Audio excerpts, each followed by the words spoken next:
सबसे पहले संजय मानिक सर, अपना ऑनरेबल एमएलए कारबुक कॉन्स्टिट्यूंसी, यहाँ उपस्थित एसडीपीओ कारबुक, डीसीएम कारबुक, बीडीओ कारबुक ब्लॉक, सभी जो उपस्थित महानुभाव हैं उन सभी का, एवं ग्राम पंचायत ईस्ट कारबुक, साउथ कारबुक ग्राम पंचायत के जो हेड हैं उनका, जो मेंबर्स हैं उन सभी का, और यहाँ उपस्थित सभी ग्रामवासी उन सभी का बहुत बहुत धन्यवाद। सभी को जय हिंद।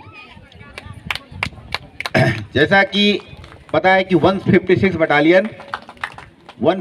बटालियन बीएसएफ जो हमारी यहाँ पर आप लोगों के बॉर्डर एरिया में डिप्लॉयड है। अगर हम इधर से बात करें तो लवाकांत पाड़ा से शुरू होती है और यहाँ तक चैपलिन चेरा तक हमारी कंपनी पूरी डिप्लॉयड है। हमारी यहाँ पर टोटल 14 पोस्टों में डिप्लॉयड है।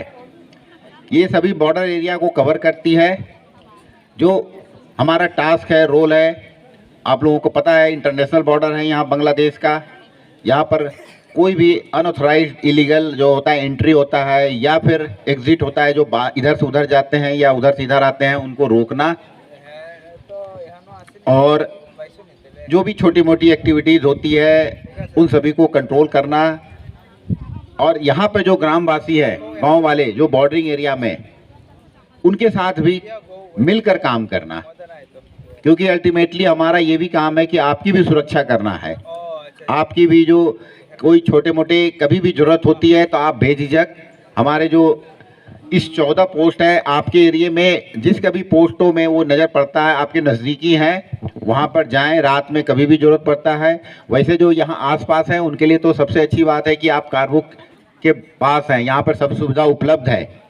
लेकिन कई ऐसे गांव हैं जो हमारे एरिया में जो बिल्कुल बॉर्डर पे है, वहाँ पर सुविधाएं उपलब्ध होने में टाइम लगता है, तो हम लोग उनको सुविधाएं उपलब्ध कराते हैं। तो वो सुविधाएं का आप लोग ले, और आपकी भी जब भी कभी कुछ होती है इस तरह की बातें तो हमसे भी इंफॉर्मेशन शेयर करें ऐसे मौके पर। और ये आज करने का हमारा मेन मोटिव ये था कि पिछले 10 दिनों में हमने 2 सिविक एक्शन प्रोग्राम किए हैं। पिछले 10 दिनों में 2 सिविक एक्शन प्रोग्राम किए। जेसीवाड़ी के एरिया में, जलाया के एरिया में, वो स्कूल में हमने भी ये प्रोग्राम किया, और स्कूल के बच्चों के लिए जो ढांचागत सुविधा उपलब्ध नहीं थी, जैसे बेंच हो गया, टेबल हो गया, चेयर हो गया, सिंटेक्स टैंक, उनके लिए स्टेशनरी और भी कई सारे आइटम स्कूल के बच्चों के लिए उपलब्ध कराया गया और स्कूल के इंफ्रास्ट्रक्चर के लिए उपलब्ध कराया गया। लेकिन इस बार हम लोगों ने ये निर्णय लिया कि स्कूल को तो हम लोगों ने 2 स्कूल को कर दिया अभी हाल फिलहाल 10 दिनों में। उसके पहले भी करते आए हैं, पिछले महीने भी किया गया था और भी उसके दिसंबर महीने में भी किया गया था। लेकिन हम लोगों ने इस बार निर्णय लिया कि इस बार एक पंचायत भवन को सेलेक्ट किया जाए, क्योंकि पंचायत भवन में सेलेक्ट करने से ये होता है कि आप इसके आसपास जो भी 1-2 गांव 4 गांव हैं वो सभी इसकी सुविधा को उठा सकें। आपके छोटे मोटे जब भी कोई मीटिंग होती होगी, छोटे मोटे फंक्शन होंगे पंचायत भवन में, छोटे मोटे बैठकें होगी यहाँ पर, या कोई फंक्शन होगी, कोई किसी का हो सकता हो बर्थडे कोई मनाना है, किसी का छोटे मोटे और भी कुछ शादी का फंक्शन करना है, तो आप यहाँ पर पंचायत भवन में वो सुविधा उठा सकते हैं।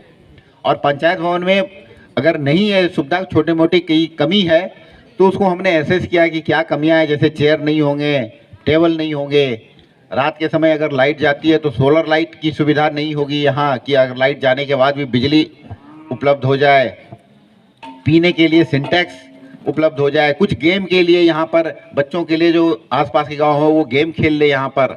इन सब के सुविधाओं का आकलन कर, उनको एसेस कर, जो हमारी रिक्वायरमेंट थी, फील हुआ कि ये रिक्वायरमेंट दिया जाए। हालांकि ये बहुत बड़ी चीज़ें नहीं है, छोटी मोटी चीज़ें हैं जो हमारे लिए बन पड़ा। जितना हमारी कैपेबिलिटीज़ में थी वो हम लोगों ने उपलब्ध कराने की कोशिश की है यहाँ पर इस पंचायत भवन में। ईस्ट कारबुक और दोनों के लिए उपलब्ध कराने की कोशिश की है। उधर के समान ईस्ट कारबुक और साउथ कारबुक इधर के लिए है, तो आप लोग दोनों पंचायत भवन में इसका लगाएं, इसका उपयोग करें।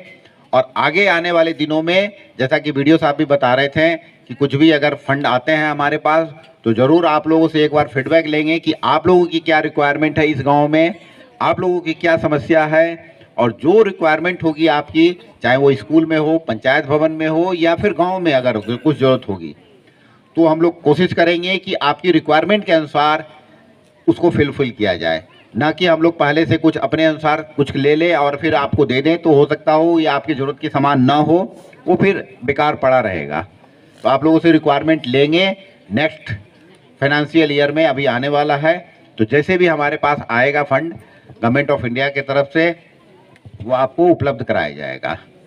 अगर आप लोगों को कोई सी भी समस्या हो तो आप बेझिझक बताएं, पोस्ट कमांडर को बताएं, कंपनी कमांडर आपके साथ साथ हैं, बॉर्डर विलेज के जितने हैं वो तो आते रहते हैं, आप लोगों को उतनी समस्या नहीं होगी जैसा कि मैं पहले बताया। फिर भी अगर वो लगता है कि मैं आपको आपके साथ आपके कुछ काम आ सकूं, तो हम लोग को खुशी होती है कि मैं इस दूर दराज इलाके में आपके छोटे मोटे काम भी आ सकूं, तो ये हमारे लिए बहुत ही ज़्यादा खुशी का अनुभव देता है कि मैं भी आपके दुख में कुछ भागीदार बन सकूं।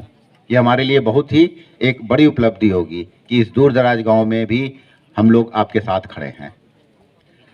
तो इन्हीं शब्दों के साथ मैं एक बार पुनः एमएलए साहब, यहाँ उपस्थित जितने भी अधिकारी हैं कारपुर सब डिवीज़न के, एसडीपीओ साहब, बीडीओ साहब, डीसीएम साहब और भी जितने भी आए हैं प्रतिनिधि, यहाँ पर पंचायत के मेंबर्स, इस गांव वाले, स्पेशली उन बच्चों का जो यहाँ पर 2 प्रस्तुति दी है, उन सभी का बहुत बहुत शुक्रिया, बहुत बहुत धन्यवाद कि आपने इतनी अच्छी कल्चरल प्रोग्राम प्रस्तुत किया।